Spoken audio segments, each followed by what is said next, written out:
Nancy Liu has a better handle on that for us. She is at the scene on the phone with us this morning. Nancy?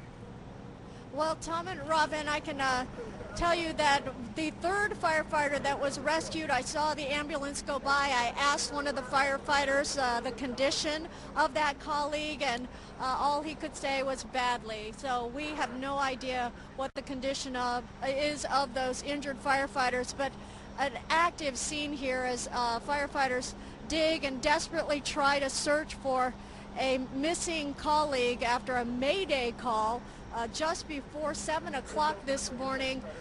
10 ambulances responded here to the scene in South Shore, and at least 3 of those ambulances have taken firefighters to the hospital. At one point, 4 were missing and 3 recovered at this point, and again 1 is still unaccounted for, and a desperate search is underway to find that colleague.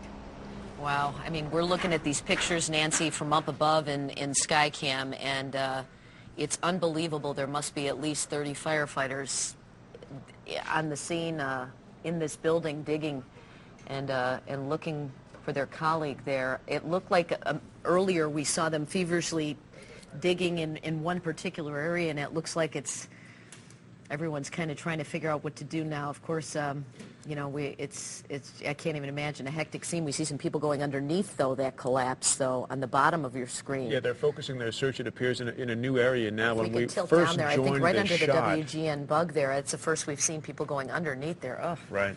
When we first joined this shot and started looking at them live, it looked like they were all converging, you know, a dozen or more firefighters converging on one particular area and digging there, and we thought we had an optimistic sign that maybe they had honed in on one spot where one of their guys might be. But now it appears they're trying a new area, which leads you to believe that there is no indication as to exactly where in the rubble or how deep in the rubble this firefighter may be. Mayday emergency. Give me a 211. Give me the EMS Plan 1. We had a collapse in the rear of the building. Building came down. We got guys trapped. Despite our best efforts at the scene and at both hospitals, 2 of our firefighters succumbed to their injuries. Chicago in mourning for 2 firefighters just days before Christmas. A burning Southside building collapses, trapping 4 in the rubble, injuring 15, and killing 2. It is almost 5 o'clock. I'm Lourdes Duarte. And I'm Robert Jordan. WGN's Sean Lewis is standing outside what's left of the collapsed building. Sean?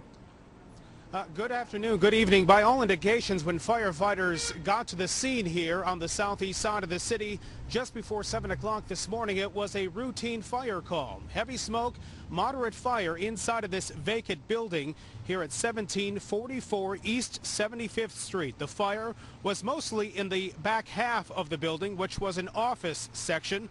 Once the fire was knocked down, the search inside began and was also considered to be routine for hot spots and also for squatters who may have been inside of this building to warm up. Chicago's fire commissioner, Robert Hoff, tells us an open door in the back of this building led them to believe that people may have been inside. Several firefighters went inside to search. Without warning, the roof collapsed, trapping 4 firefighters. Teams immediately went to work and requested additional help.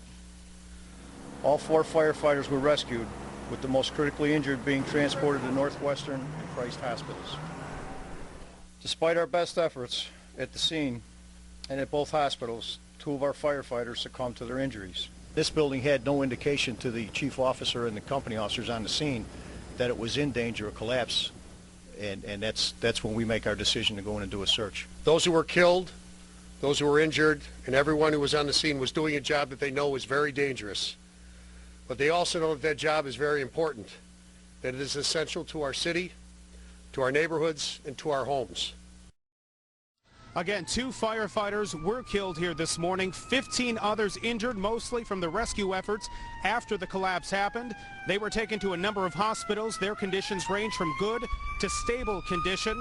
Investigators are still trying to determine what caused this building to collapse. There is the possibility that heavy snow, ice, even the building's age may have played a major role in what happened here this morning. Of course, it may be several days before we know the exact official cause. We're live on the southeast side. Sean Lewis, WGN News. The problem of squatters breaking into this abandoned commercial building has been a long-running issue in this South Shore community.